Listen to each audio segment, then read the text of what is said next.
الله الرحمن الرحيم الحمد لله رب العالمين والصلاة والسلام على سيد الأنبياء والمرسلين أما بعد فأعوذ بالله من الشيطان الرجيم بسم الله الرحمن الرحيم وما كان لرسول أن يأتي بآية إلا بإذن الله صدق الله العظيم. محترم سامعین کرام، یہ ربیع الاول کا مہینہ چل رہا ہے اور جیسا کہ آپ لوگوں کو معلوم ہے کہ آج 13 ربیع الاول ہے. یہی وہ مبارک مہینہ ہے جس میں اللہ کے نبی تشریف لائے تھے اور پوری دنیا سے ظلمت کا خاتمہ کیا تھا، تاریکی کو دور کیا تھا اور انصاف کا بول بالا کیا تھا. اللہ تبارک و تعالیٰ کا یہ قانون ہے کہ جہاں بھی اللہ تبارک و تعالیٰ اور جس طرف بھی کسی بھی نبی یا رسول کو بھیجتے ہیں تو اللہ تبارک و تعالی نشانیوں کے ساتھ بھیجتے ہیں، جسے ہم اور آپ معجزہ کہتے ہیں. قرآن میں کہیں بھی معجزہ کا لفظ نہیں آیا ہے. معجزہ یہ ہماری ٹرم ہے، یہ ہمارا لفظ ہے. قرآن میں کہیں بھی معجزہ کا لفظ نہیں آیا. قرآن میں جو آیا ہے اللہ تبارک و تعالی نے نشانی کا لفظ استعمال فرمایا ہے. اللہ نے فرمایا ہے وَمَا كَانَ لِرَسُولٍ أَن يَأْتِيَ بِآيَةٍ إِلَّا بِإِذْنِ اللَّهِ. کسی بھی رسول کے اختیار میں یہ بات نہیں ہے کہ وہ کسی بھی نشانی کو اپنے اختیار سے لے آئے. اللہ نے کہا بِآيَةٍ إِلَّا بِإِذْنِ اللَّهِ. اب ذرا ہم نظر دوڑاتے ہیں تو دیکھتے ہیں کہ قرآن میں اور بھی جگہ ہے، جیسے حضرت عیسیٰ علیہ السلام کے بارے میں آیا. اللہ تعالیٰ نے ان کے بارے میں فرمایا ہے کہ حضرت عیسیٰ علیہ السلام کو جب اللہ تبارک و تعالیٰ نے بھیجا تو اللہ نے ان کے ساتھ معجزے بھی دیے، نشانیاں دی، تاکہ وہ لوگوں کو دکھائیں کہ میں واقعی اللہ کا نبی اور رسول ہوں اور تم لوگ میرے کہے کے مطابق اس پر عمل کرو. اس لیے کہ کوئی بھی جب قاصد جاتا ہے کہیں پہ تو اس کے ساتھ کوئی نہ کوئی نشانی ہونی چاہیے کہ بھائی آپ یہ کیا دلیل ہے کہ آپ ان کے قاصد ہیں اور آپ ان کے پیغمبر ہیں یا آپ ان کے خبر رساں ہیں. کیا دلیل ہے آپ کے پاس؟ تو نبی جو پیش کرتا ہے وہ دلیل کے طور پر پیش کرتا ہے، اسی کو نشانی کہتے ہیں. حضرت عیسیٰ علیہ السلام کو جو نشانی ملی تھی وہ نشانی یہ تھی کہ فَأَنفُخُ فِيهِ فَيَكُونُ طَيْرًا بِإِذْنِ اللَّهِ. کسی پرندے کا ایک ڈھانچہ ہوتا جو مٹی کا بنایا ہوا پتلا ہوتا. حضرت عیسیٰ علیہ السلام اس میں جب پھونک مارتے وہ پرندہ اڑنے لگ جاتا تھا، لیکن وہ کس کے حکم سے ہوتا تھا؟ حضرت عیسیٰ علیہ السلام کا خود قول ہے فَأَنفُخُ فِيهِ فَيَكُونُ طَيْرًا بِإِذْنِ اللَّهِ. اللہ کی اجازت سے، اللہ کا حکم سے، کسی اور کا حکم نہیں چلتا. اسی طریقے سے آپ کا ایک اور معجزہ کہ جب کہیں کسی قبر کے پاس آپ علیہ السلام جاتے، حضرت عیسیٰ علیہ السلام جاتے، وہاں پہ جانے کے بعد کسی قبر والے کے پاس جا کے یہ کہتے قم، کھڑے ہو جاؤ، بِإِذْنِ اللَّهِ، اللہ کے حکم سے. یہ لفظ ہم نے کئی بار سنا ہے، قم بِإِذْنِ اللَّهِ، قم بِإِذْنِ اللَّهِ. لیکن چونکہ ہمیں عربی معلوم نہیں ہوتی ہے، زبان کا پتہ نہیں ہے، تو ہم کو سمجھ میں نہیں آتا ہے کہ اس لفظ میں ہے کیا معنی. حضرت عیسیٰ علیہ السلام کہتے تھے قم بِإِذْنِ اللَّهِ، کھڑے ہو جاؤ اللہ کے حکم سے. میرے حکم نہیں ہے یہاں پہ، بس چلے گا اللہ کا چلے گا، اختیار چلے گا اللہ کا چلے گا، کسی بھی نبی اور رسول کے اختیار میں نہیں ہے. تو حضرت عیسیٰ علیہ السلام جب کسی بھی قبر کے پاس جاتے تو کہتے قم بِإِذْنِ اللَّهِ، یہ بھی اللہ کا حکم ہے. تو میں یہ کہہ رہا تھا کہ کوئی بھی نشانی ایسی نہیں ہوتی ہے جو اللہ کے بغیر آ جائے. اللہ تبارک و تعالیٰ کے حکم سے کوئی چیز آتی ہے اور نشانی ملتی ہے. دنیا کا کوئی بھی نبی اپنے اختیار سے نہیں کچھ کرتا ہے. اسی طریقے سے اللہ کے نبی کے بارے میں بھی فرمایا گیا ہے. ایک غزوے پہ آپ صلی اللہ علیہ وسلم کی لڑائی ہو رہی تھی. آپ صلی اللہ علیہ وسلم ایک مٹھی میں کچھ اٹھاتے ہیں اور مٹی اٹھانے کے بعد اس کو پھینک دیتے ہیں. ایک مٹھی ہم اور آپ اٹھائیں گے تو بتائیے وہ کہاں تک جائے گی؟ ظاہر سی بات ہے کہ ہم اور آپ اٹھائیں گے تو یہاں سے یہاں تک مشکل سے جا پائے گا.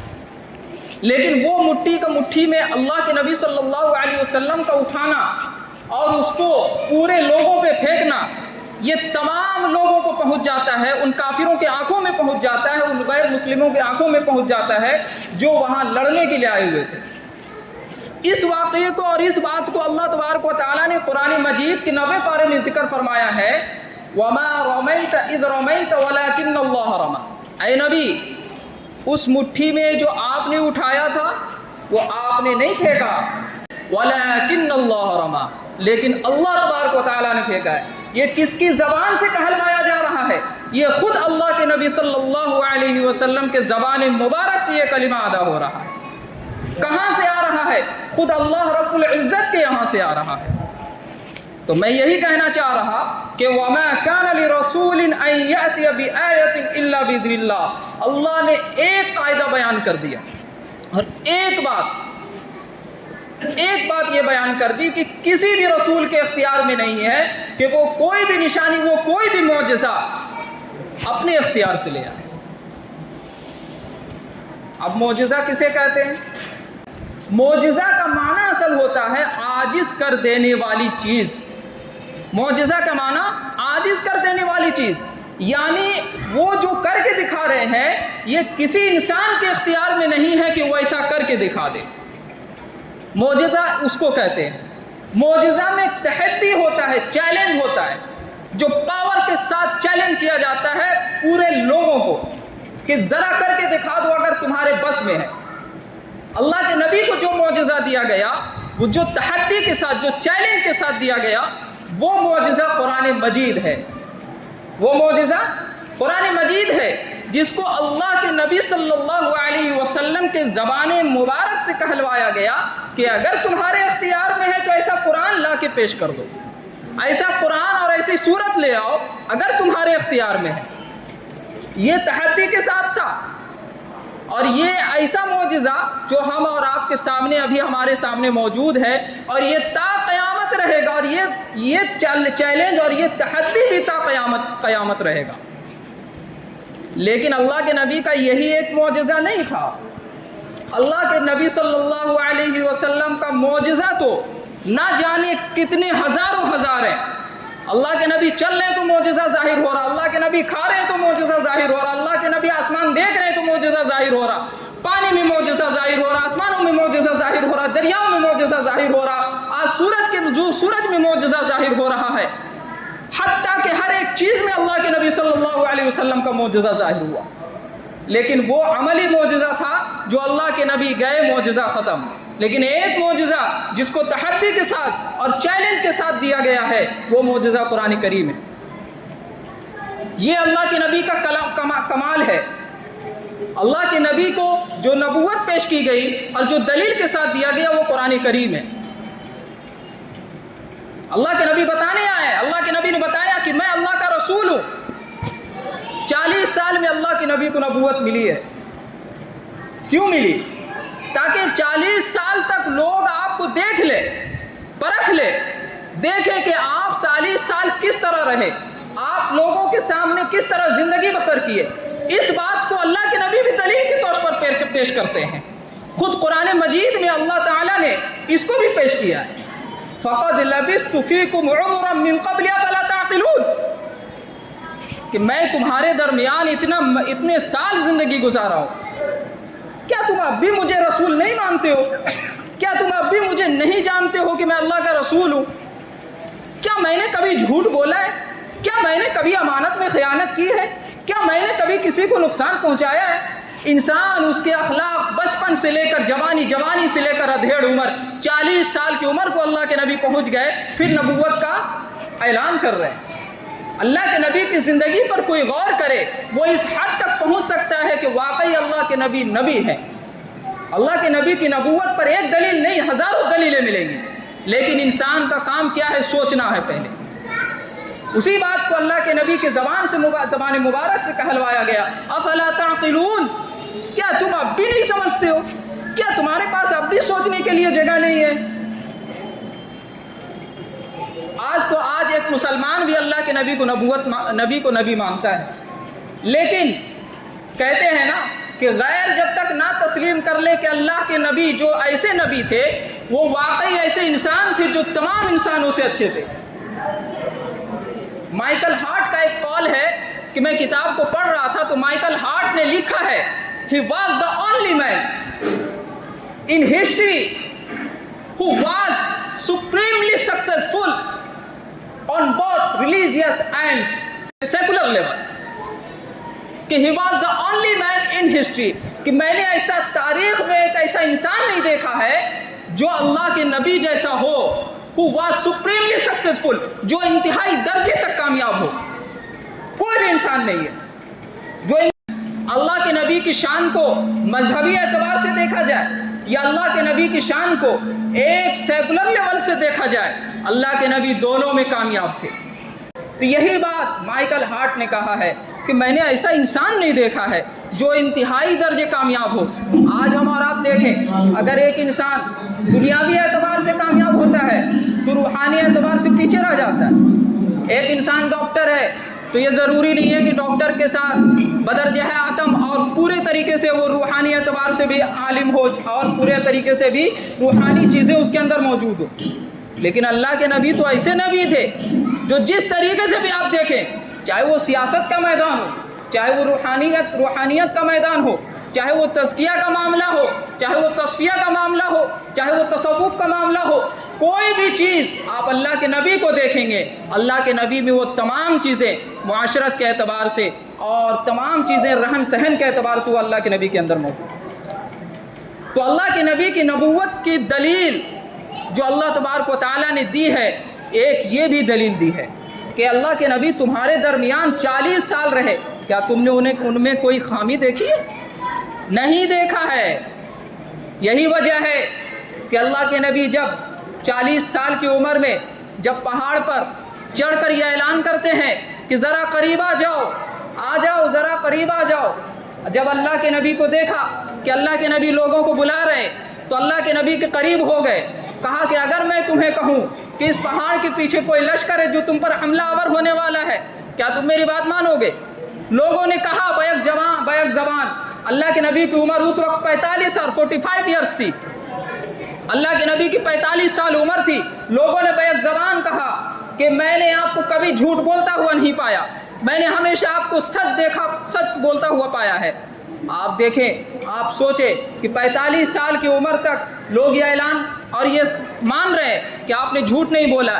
اللہ کے نبی جیسے ہی کہتے ہیں کہ اب میں اللہ کا نبی ہوں اور میں یہ کہتا ہوں کہ میری بات مان لو اور اللہ کو اقرار کر لو، ایک اللہ کو مان لو، اس میں ابو لہب آتا ہے، کہتا ہے کہ اسی لیے مجھے بلایا تھا، تب لک سائر الیوم لہذا جمعتنا، برباد ہو، کیا تم نے مجھے اسی لیے جمع کیا تھا؟